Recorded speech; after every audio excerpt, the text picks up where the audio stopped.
started. So first, let me make sure, shoot.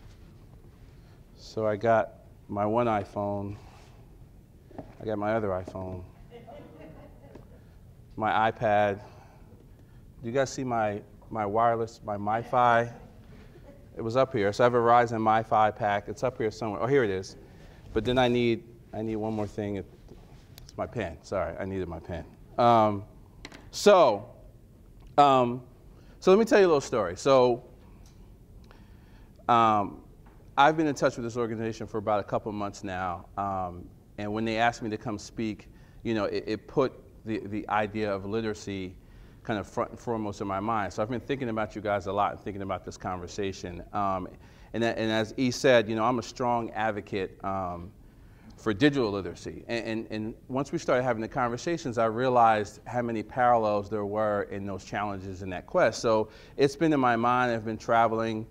I literally just got off a plane about a half an hour ago from Ohio, the Black Enterprise Entrepreneurs Conference. But I was walking through the airport, and I like to put myself in other people's shoes. So I was walking through the airport, and I tried to imagine what it would be like walking through that same airport if I could not read, right? The things we take for granted, like this morning I really had to go to the bathroom. I just did, right? Searching for the restroom, finding those signs, you know, trying to find something to eat really quickly, trying to find my gate. And I took a step back and said, you know, what would that be like if I could not read? Because when I normally go through the airport, you know, and I go through my travels, I always think about the digitally unconnected, right? So another example of that is today, I had a car service that was supposed to pick me up so I could get here on time so that Kim wouldn't have a heart attack because she was afraid that I wasn't going to make it. When I walked down to the baggage claim, they weren't there. So I looked at the clock. I said, what am I going to do? I pulled up my phone, and there's a service called Uber that you can go on. You can grab a car service, a taxi, et cetera. I press the button. 2 minutes later, the taxi pulls up. I get in, and I'm here. And I think about those things because I always think about the people who don't know about those services, right? I always feel like I'm a step ahead, whether it's going to the movies, whether it's transporting myself, whether it's getting information, that I'm a step ahead. And I always think about the people that are digitally unconnected. But now I think about it in terms of people who aren't literate, right? And I think what I want to talk to you guys about today, and we'll run through it, is how we're going to make technology the new norm. So, you know, E kind of gave you guys a little bit of my background. I've been at Radio 1 for about 2.5 years. Before that, I co-founded a internet startup with Russell Simmons called Global Grind. Before that, I was at BET for 6 years. But at the end of the day, technology has taken me everywhere. I've met people, I've interacted with people in various backgrounds, various states. And it's allowed me to cross bridges and have opportunities that if technology didn't exist, I probably wouldn't have them. And then lastly, I always like to put up this slide so you see all the cool people I get to hang out with. So we live in a digital economy, if you haven't realized it yet. And I don't think sometimes that people understand the size of that digital economy.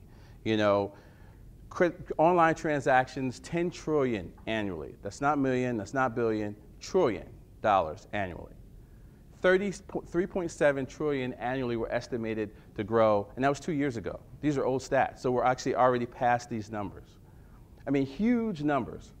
By one estimate, American jobs related to the internet contribute to an estimate 300 billion of economic growth. Huge numbers. So in the area of digital literacy, it's needed for today's jobs.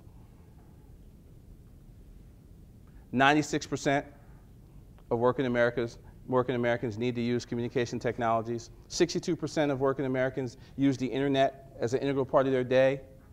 There's that $300 billion number again. And between 1998 and 2008, the number of domestic IT jobs grew by 26%, 4 times faster than the US employment average as a whole. By 2018, IT employment is expected to grow another 22% everywhere. So on top of that, technology is moving faster. Before 1998, there was no Google. I don't even know how we figured things out before 1998.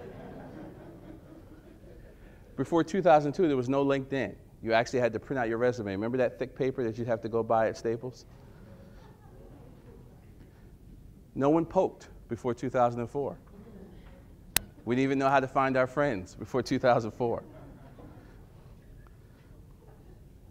OMG, LOL, BRB. None of that before 2006. We only played words by ourselves before 2007. We couldn't play with our friends.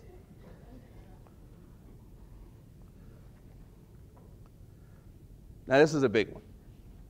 Before 2007, there was no iPhone. I own two. You can't go on a subway, a restaurant, anywhere without seeing those white headphones. You just can't do it. 2007 didn't exist. So this is another interesting one. So this company was created by the same guy who invented Twitter. And what Square is a little plastic device that you can plug into your phone and take credit card transactions 5 minutes later. No merchant account, no pre-approval, et cetera. They do close to $100 million in transactions a day. And another stat I'll give you is close to 70% of African-American businesses own businesses still cash only, right? But they're still doing 100 million in transactions a day. Angry Birds. I know you have it on your phone. Don't try to hide it. $750 million in revenue last year. So every time you go like this on your phone, they're racking up that revenue. The Star Wars version made them $10 million in 3 days.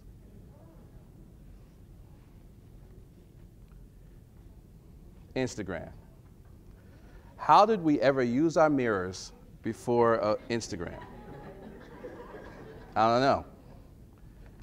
Built by two guys in 2010, bought by Facebook for $1 billion a year and a half later.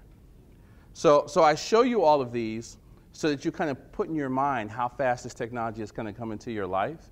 These are all billion-dollar businesses, all of them. And the oldest one, 1998. Google actually just topped the $900 stock price last week. So a lot of opportunity. Now, when we think about those opportunities, let's start talking about society and our populace.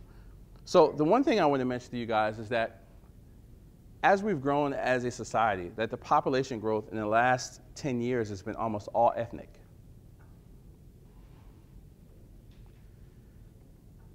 Here's a visual of what the population was by ethnicity from 1980 to 2010. The biggest shift is in Hispanics and African Americans. So the census predicts that by the year 2040, people of color will be in the majority. So before you guys all run out saying we are free, we're taking over, knocking things over, let's just slow down. So, and let's pause here for a second. So what I've shown you so far is that technology has coveted everything. Huge economic opportunity, right? We've seen things be incubated. You know, if you look at that slide of the growth of technology, correlate that to how fast it took the television industry to be a billion-dollar industry, how fast it took the radio industry to be a billion-dollar industry. We're talking decades. That in this IT track, the opportunity is in overabundance. So think about that as we go through the next few slides. So 2040, people of color will be in the majority. So let's look at where we are in 2013.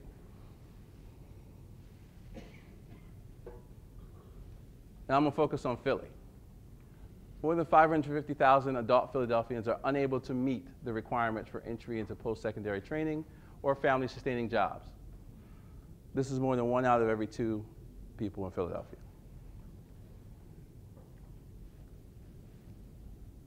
Philadelphia is a city where 37% of the population drops out of high school. 77% do not have a college degree, and 22% of adults are considered low literate.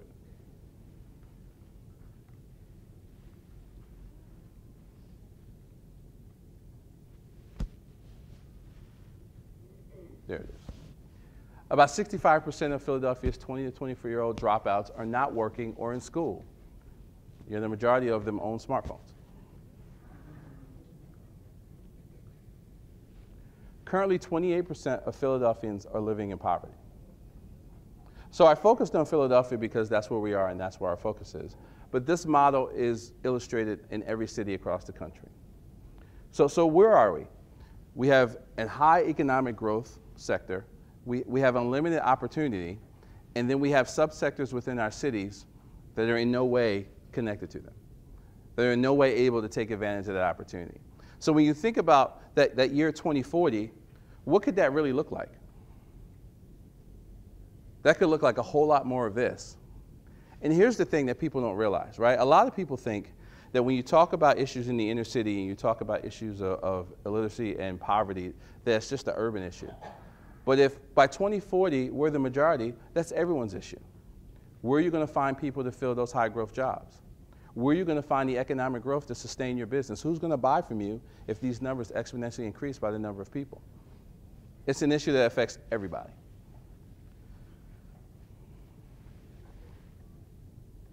And this is an issue, there it is. So from a technology side, it's not much better when it comes to minorities and people in the inner city. Only 1% of internet companies were founded by African Americans.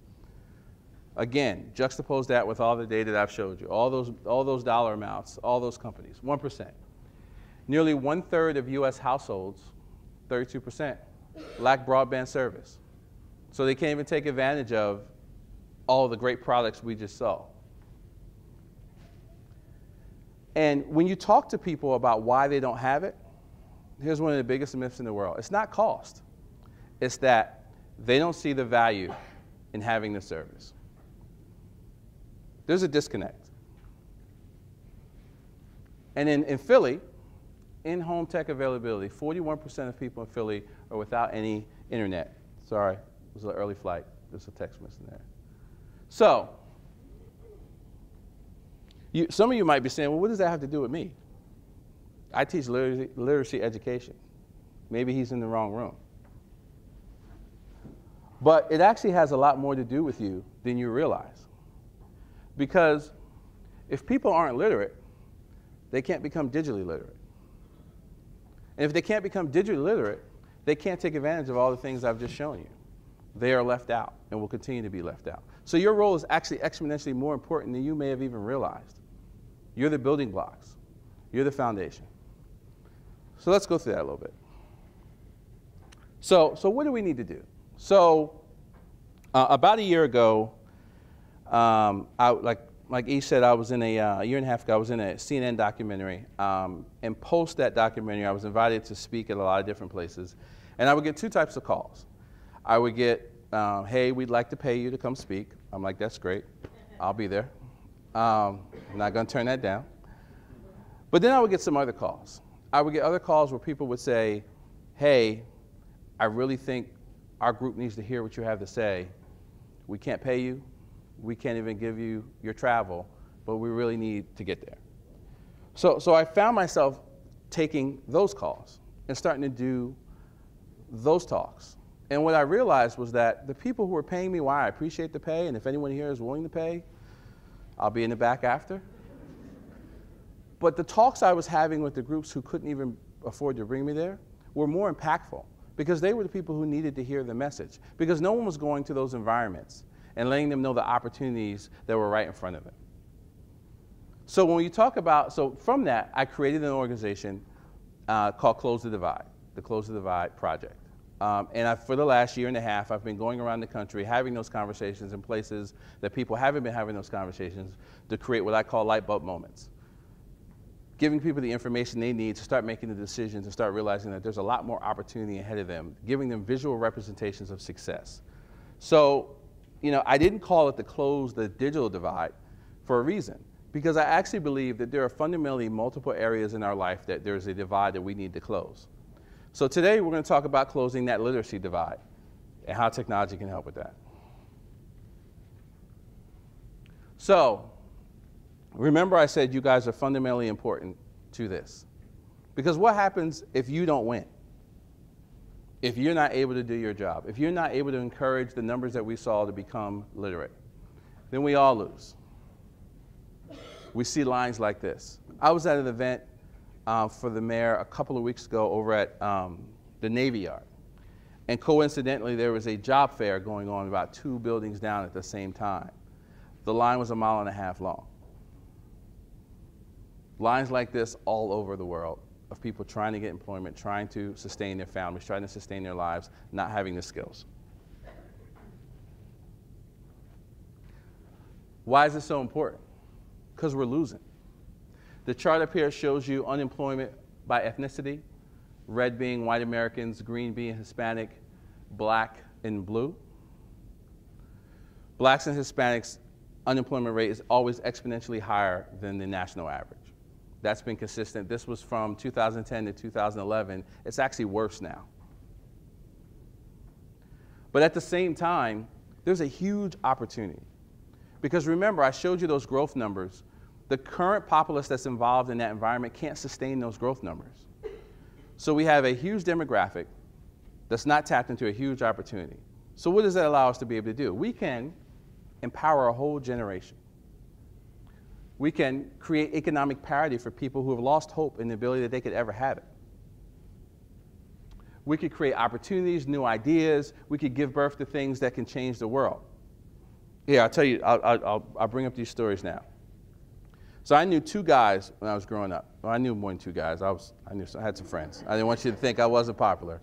But 2 guys. One guy could take the top off a bottle cap. He would scratch it against the curb in a certain way, and we could make free phone calls. To this day, I don't know how he did it. He could figure out how to make indents in the bottle cap to match a quarter, and we'd make free phone calls. Another guy, when cable first came out, opened up the box, and 2 minutes later, we were watching, they were watching illegal cable.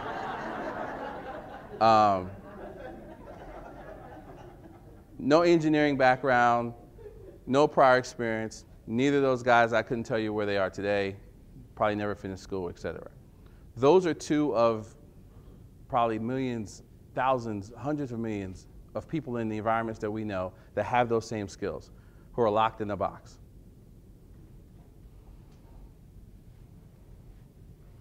So in order to start fixing this, we have to change what I call the perception divide. So this is what I believe is an illustration of mainstream America's perception of opportunity in the United States. If I don't know where something is, I can do a Google search for it. I can pretty much find, solve a problem by looking online or going on Twitter, right? I can pretty much solve any problem. This is the view of perception of what I believe minorities in urban America, right? So focused on survival, so focused on getting by day to day, no one has ever come to them and helped them widen their perception of what's available and what's out there. So normally, in my presentation, I'd stay right here. And I'd say that the challenge with this is that when your perception is so narrow, there can be opportunities to the immediate left and right of you, and you'd never see them. But when I started thinking about your challenge, I actually thought that there was another level. Because if I'm not literate, it looks like this.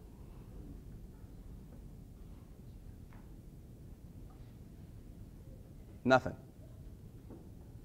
I couldn't even begin to connect with the opportunities. I wouldn't even know how to start because I'm struggling through just how to get through the day.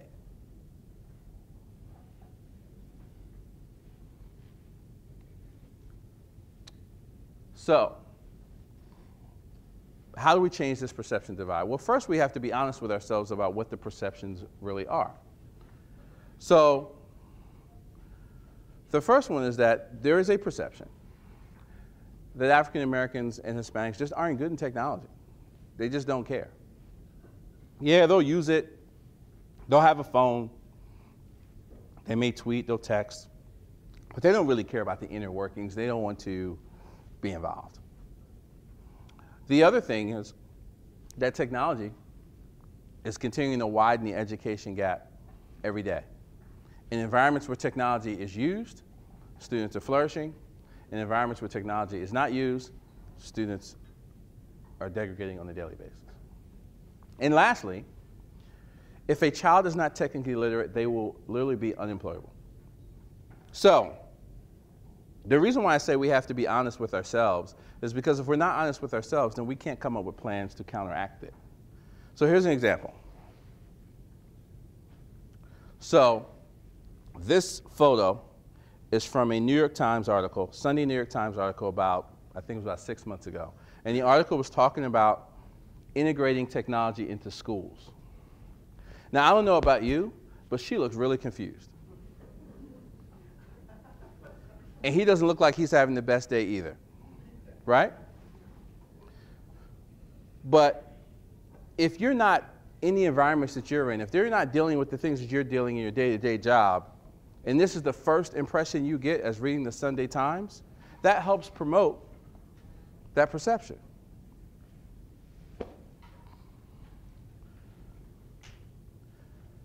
This is a photo from the same article. Kids are happily hopping along digitally in their lives. Same article. We have a perception problem. And if you think about that perception problem, that if mainstream America is being fed the perception that minorities don't value technology, and if minorities are getting their inferences from mainstream America, they're led to believe themselves that they shouldn't value technology, that there's no need for it in their lives, that it's not for them. I do a lot of talks with high school kids, middle school kids, and I usually start off and say, hey, there was a guy in a dorm, eating dorm food, using free software, that in 5 years he was worth more than Puffy, Jay-Z, Russell, and anybody else you could throw on a bus. 90% of the times, if I'm in an urban environment, I ask, who is that? No one knows what I'm talking about. And then I say, how many of you guys have a Facebook account? They all raise their hand. So they know the products, but no one's articulated to them the pathways to building those products, right? No one said to them that, you know what, there's been companies that have been birthed off of Facebook. Zynga was created off of Facebook. There's hundreds of others. There are thousands of others created off of Facebook. So you don't need to build a Facebook. You need to just understand it and create a company on Facebook. No one's giving those children that perspective. So that's like light years away from them. So let's talk about the two views of teen perception. So on the left, your left, this is from an article that Fast Company ran called The App-Prentices.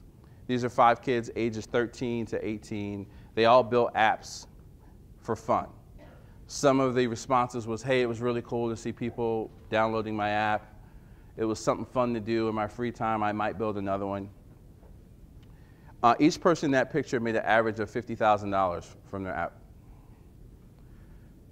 So imagine if that was children in Philadelphia, in some of the areas you serve. So I'll give you a real world analogy. Imagine it's a kid in Philly, they build an app. They want to go see Iron Man 3. Their parents say no. And they say, look, I made $50,000 last year in my app. I'm going to see Iron Man 3. But the other thing you have to think about is how empowering that is, and how low the barrier is to success right now in this world. That you can be a 13-year-old kid, you can learn some skills, and you can start a company. Now, these are 13-year-old suburban kids. Imagine how empowering that is for a 14-year-old kid in inner city Philadelphia who's had some run-ins with the law. No one stopped to download their app and say, hey, tell me your background before I hit buy. It's a very empowering thing. I call it the power of the napkin, because the napkin always symbolizes where we jot down our best ideas when they kind of come to us, right? And these guys jotted down ideas on a napkin and made them reality. But think about how many kids in the city have jotted down ideas on a napkin and threw them away because they didn't know where to go with them. How many of those ideas could have changed our lives, could have bettered things for all of us, not only in the city, but in the world. Now, on the right side is a photo I grabbed from a Philadelphia arrest. Now, you may say, these are drastically two different sets of kids. I don't think they are. I think they're the same set of kids, with one set of kids having a certain set of environmental constraints and the other one's not having them. So when you start to look at things at that level, you see the opportunities, right? So I could go to those guys wherever they are right now and I can give them a visual representation of what success looks like for them and tell them exactly how they can achieve that success. It's powerful. So how do we win? How do we change things in our favor?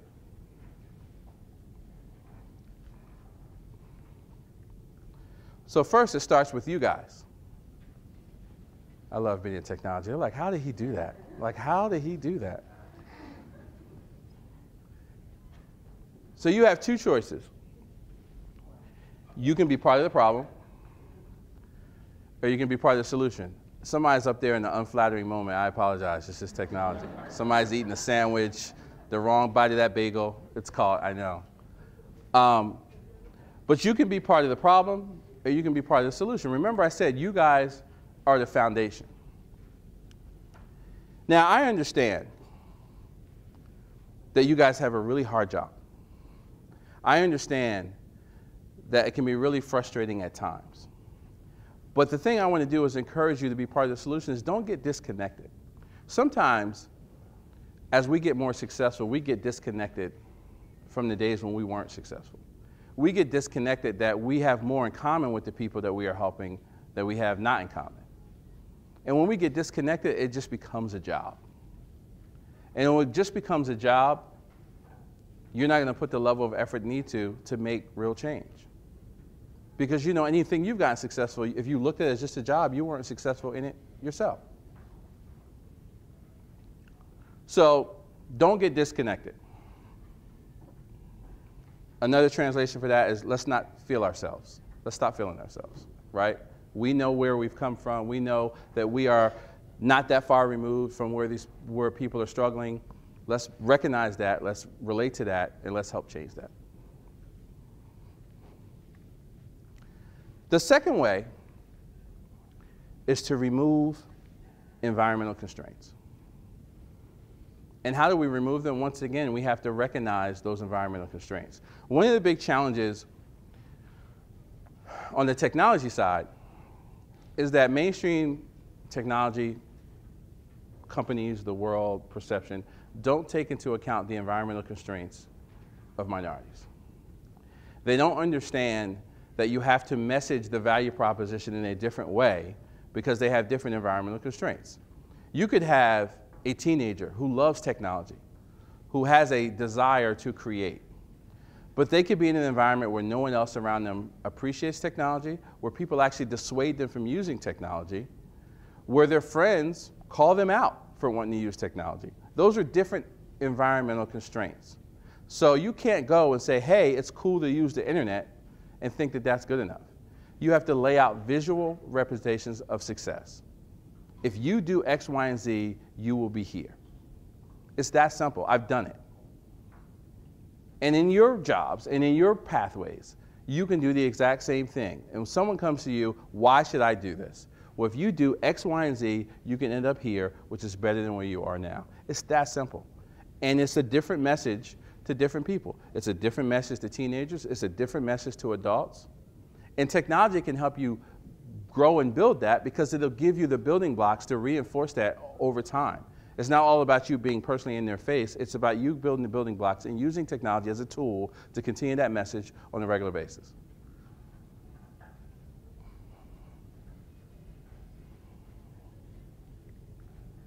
So, perception and environmental constraints, I'm going to start with my own. So, I'm born and raised in Trenton, New Jersey. First member of my family to graduate from college. Mother was a state worker. Father was a GM employee. Father was also a habitual gambler. So I had some environmental constraints. And I always said that if you told the kid that came out of that door ashy, I used to be ashy, I didn't use lotion a lot. People don't understand what ashy is, it means when you don't use enough lotion when you go out of the house. I've actually been told that I am still ashy at some times by members of my family. So I had a set of environmental constraints. But remember the other slide I showed you with all the people I've met, all the things I've been able to do. If I let those environmental constraints define me, I wouldn't be standing here. And I show this not only to you, but to everyone I talk to, because I want them to understand what they think is a huge leap is really not that far.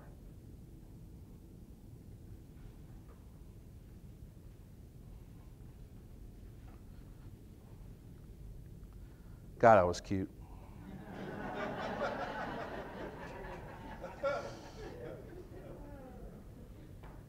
So here's the other thing we got to do.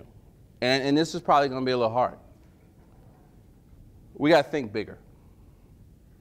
So I tried to figure out how to say this next part without offending anybody. And I think I got it about 80% right. So those 20% of you, I apologize.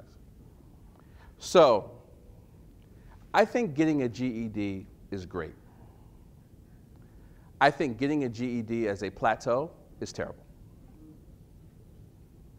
And I think if you go in with the mindset of, let me just get this person a GED, you are failing that person.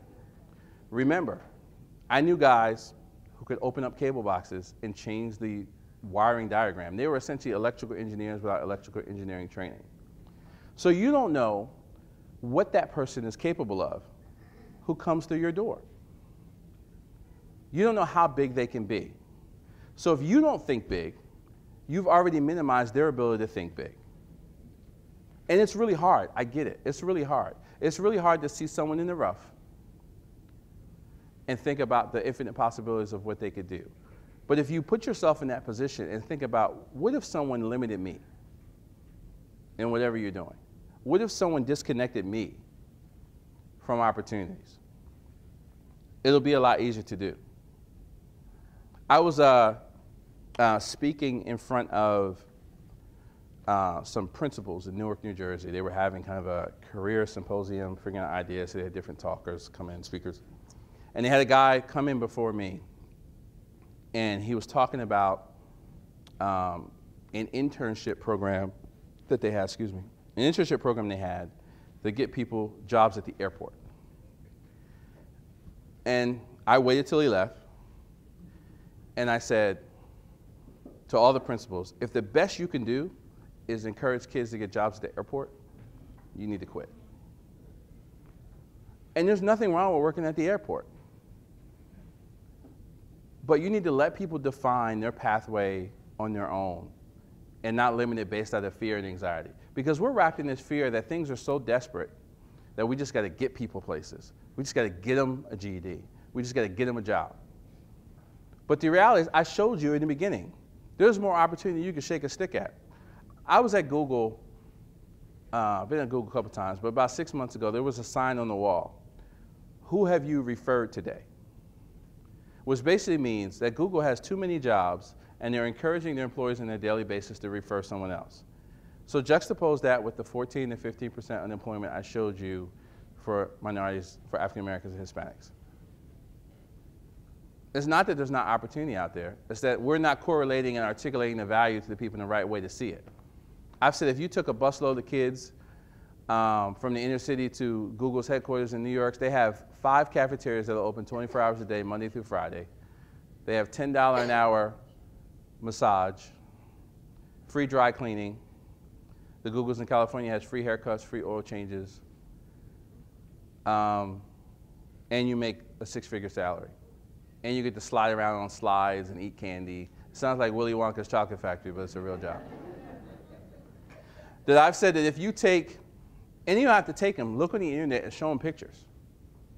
And you say, and they will say, well, what do I have to do to get there? You have to do X, Y, and Z, and you can get there. I guarantee you their whole mindset will change. But if you don't believe they can do it, why would they believe they could do it? You got a big job. So you got to think bigger. And then you got to use the tools around you. All right, so here's a poll. How many people in here have an iPhone? How many people in here have an Android phone? How many people have a BlackBerry? All right, so if you have a BlackBerry, I'm going to be moving really fast. Could you slide over to someone who has an Android or an iPhone so that you could keep up? My wife is one of those people, so if she comes over, that's why. My goodness. My goodness, people. So, you got to use the tools around you, right? And here's the thing. You got to be an educational MacGyver. So I'm dating myself. Anybody know the TV show MacGyver? Yeah. All right. See, I go say this to college kids, and they're like, what? But I used to love MacGyver, because MacGyver would be stuck in a cave in the Appalachians, and he would say, give me that twine, that twig, and the rubber sole off your shoe so I can make an explosive. So I have akin to myself that I am a technology MacGyver. There is not a problem that you can give me that I can't use my phone to solve. You want to give me some credit card money? Boom. You want to get us a car? Okay, absolutely. You want to jump the line at the movies? Let's have at it, right? It's powerful. It's powerful in ways that you guys can imagine. And almost all of you, by the show of your hands, have one. So how does that relate to your everyday lives? So one of my sons goes to a school in New Jersey, and we went to his parent-teacher conference. And the teacher pulled out her laptop, and she had a bunch of photos and videos on the SmugMug account. So every time he did an assignment, she took a picture of it. Every time he presented in front of the class, she took a video with her phone. So literally within that 20 minutes, I was able to see a visual chronological view of my son's progression, which made me have a connection to his interaction in school that I otherwise could have never had. The phone was hers. The SmugMug account cost about $7 a month.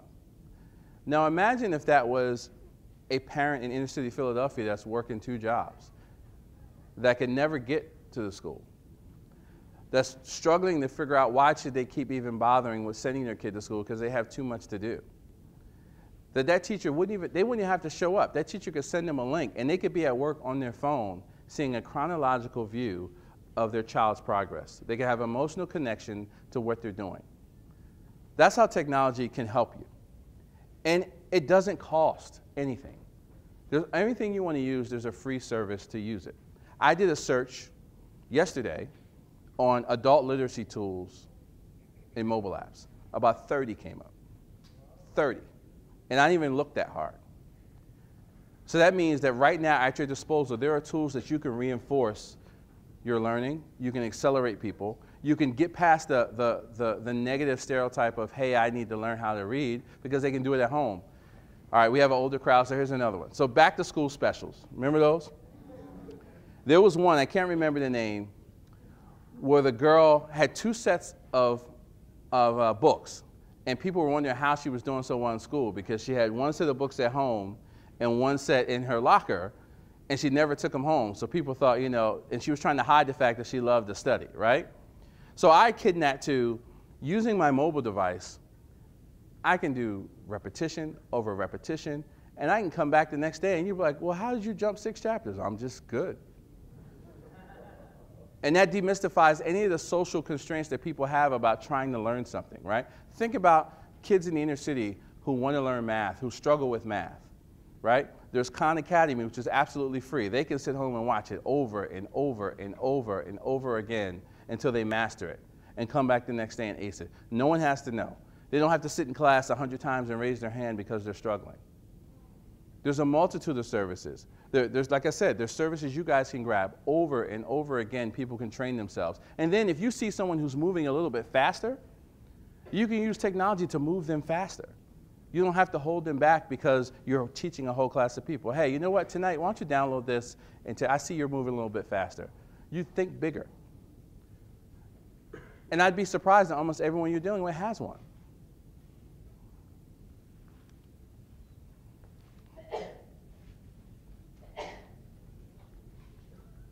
So, for you guys, it all starts today.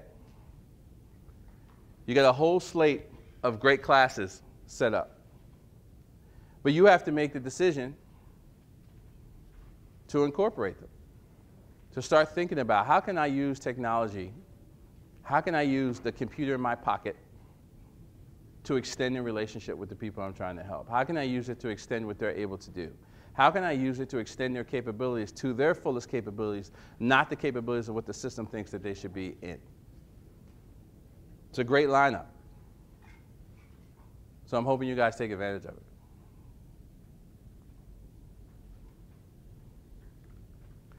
So in closing, I ask you guys to continue to support each other, support me in my Close the Divide initiative. And everybody, you can't say you can't do it because everybody raised their hand. Now, if you don't have a Twitter account, you just have to sign up. But go on Twitter and tweet. I just had a light bulb moment with Navarrow Wright. Sorry, it's a typo. It's an early flight. And we'll close the divide on literacy. Because if you think about all the opportunity I showed you, if you think about the tools at your disposal, if you think about thinking bigger, and you think about having the same passion as if it was you, you will close the divide on literacy in Philadelphia. Thank you, guys.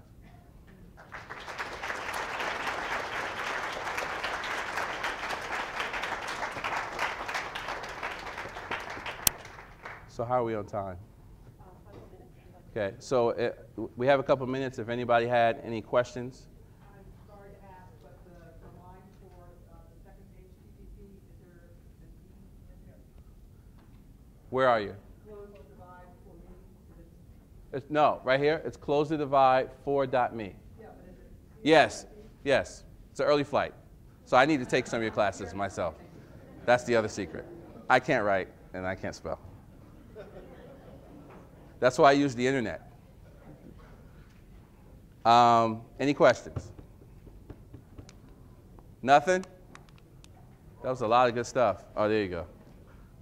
Do you think you could outline the steps for how to get a job at Google? Yeah. I can do a good job of it. So, learning how to code, right? So, the most ample available jobs at Google are engineers. So there's a site called codeacademy.com that basically you go in there and you take lessons for free to teach yourself basic HTML, teach yourself Ruby on Rails, just a backend language, teach yourself JavaScript, right? Once you pass that, there's another site called Team Treehouse that for $25 a month, you can learn how to build iPhone apps, you can learn backend programming, 25 bucks a month. There's also courses on iTunes for free. The same course that they teach at Stanford University, iPhone development, is available for free on iTunes. Every semester it gets updated. You can take it literally the same time that people in Stanford are taking that class. So they're paying goo gobs of money, you're watching TV and taking the class. So that's first and foremost, getting those skills.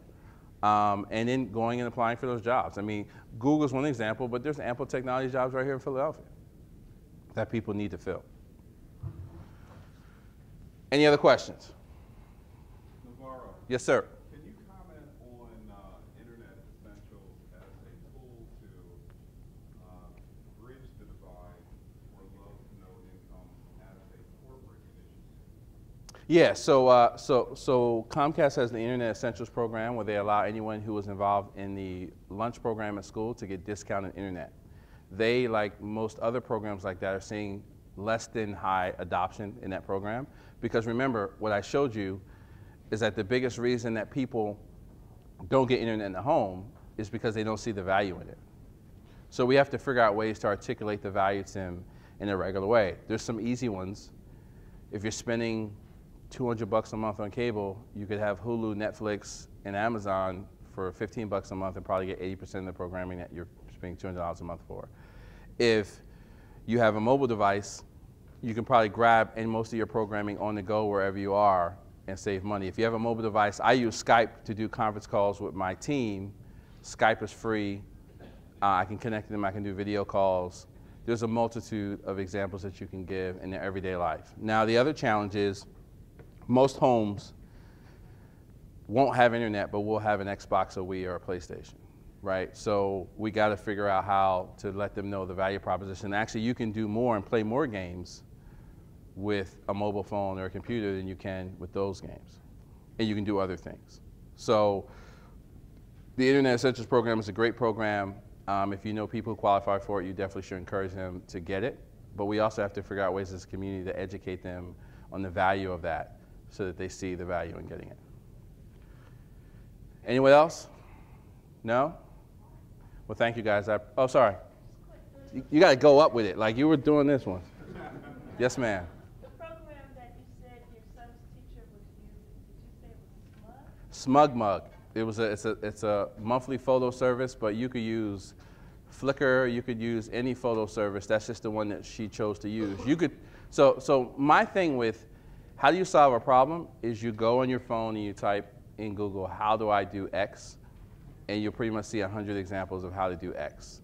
There'll be free examples, there'll be paid examples, and you choose which one is best for you. But the powerful thing about that statement is that you're not limited by cost, right? I understand that some of us work in constructs where there's not budgets available, but literally, I mean, if you have a phone, you can do 90% of the things that you need to do. It's that powerful. And here's the other thing that we didn't talk about. Why it's important for you guys to embrace technology and what you're doing. Because how can you tell someone else that it's valuable if you're not using it yourself? You know, that's called an unauthentic plea. You should use your phone, but I don't even ever see you pull your phone out to do anything. Hey, don't worry about me. You should use it. So, yes, sir. Yeah, Navarrow, one of the most glaringly obvious things is that everyone has a television, and television is on our devices and everything. And can you give me an answer as to why you think that, say, hypothetically at least, or hypothetically period, say the Department of Education is a federal agency and the FCC, Federal Communications Commission, don't somehow form a partnership to bring education massively to the American public.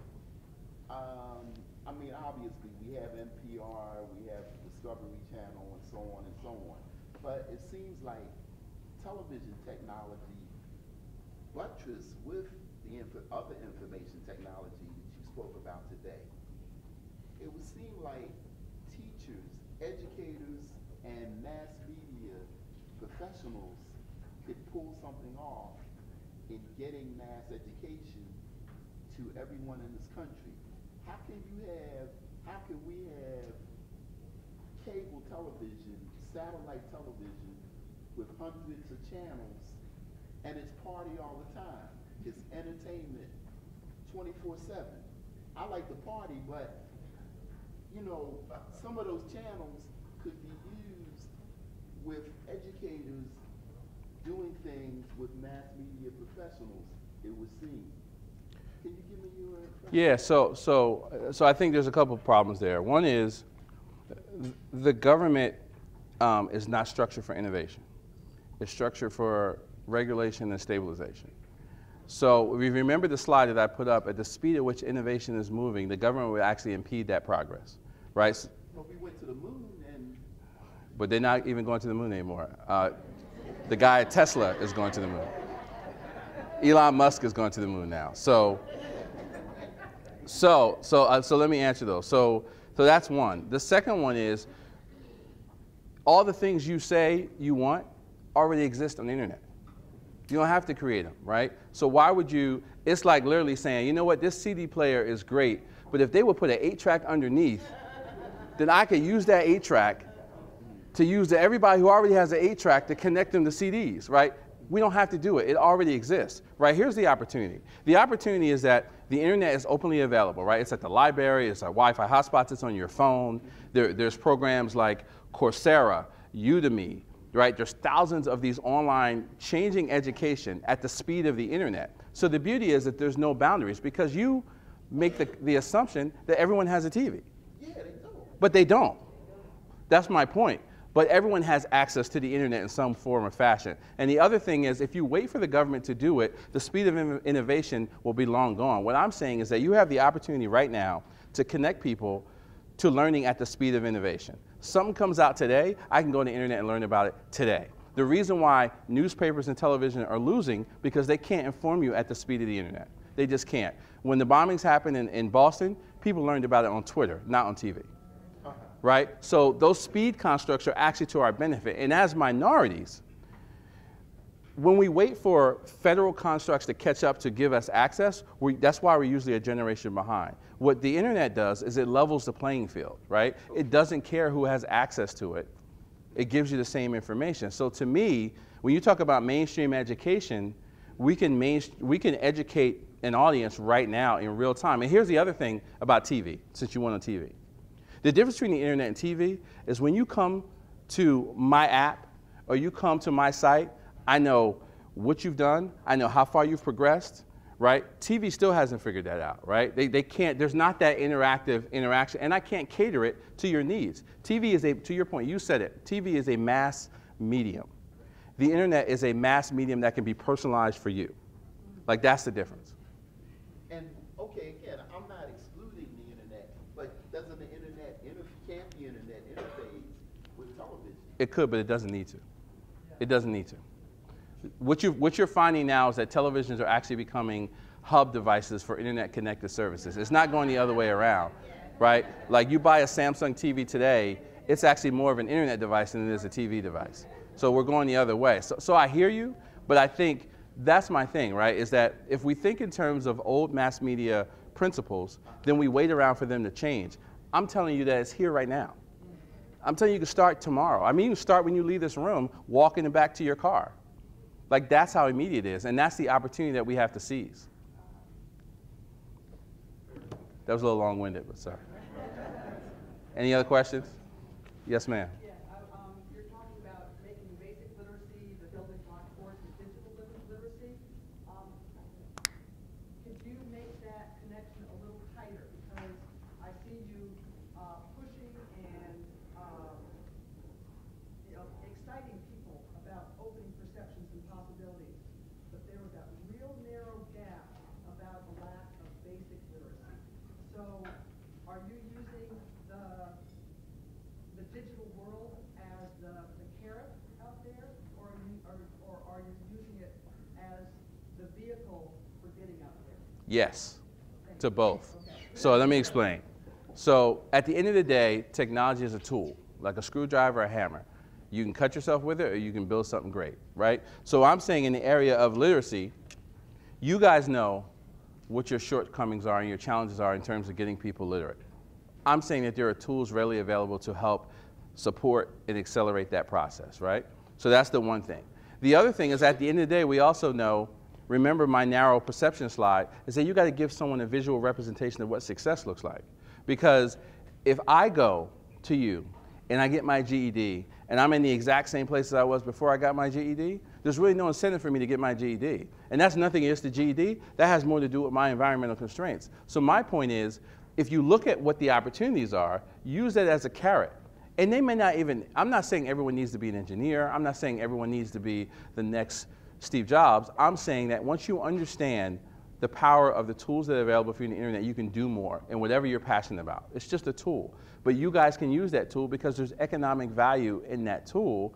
And you guys, I have to believe, without even being in your centers, the biggest challenge is getting people to be incentivized about doing it in the first place. Yep.